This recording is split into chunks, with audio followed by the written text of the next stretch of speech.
Hello guys, samahan niyo ako ngayon. Gagawa tayo ngayon ng isang authentic soup, Chinese soup. So ayan po, dalawang klaseng preserved vegetable po ang ating i-fry sa no oil. Sinamahan ko rin po ng chopped na ginger. Then saka natin lalagyan ng konting oil. Pagkatapos natin i-fry siya. Yan, konti lang po siyang oil. Then ilalagay po natin yung ating garlic.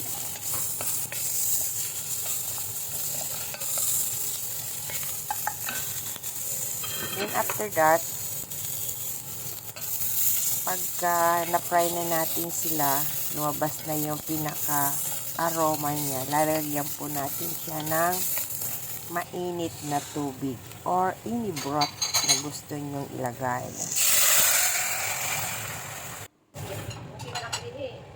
Hayaan natin silang kumulo. Nilagyan ko na rin po siya ng sotanghon o kaya naman versimili. So, ayan po siya, versimili.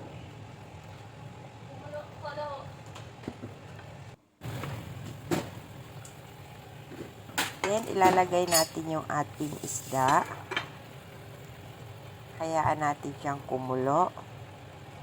Hayaan natin kumulo. Kulo. Din ilalagay natin yung ating kanchoy or ang Chinese celery.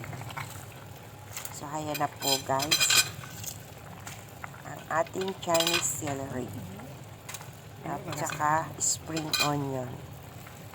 Then later, before serving, ilalagay natin ang Chinese parsley.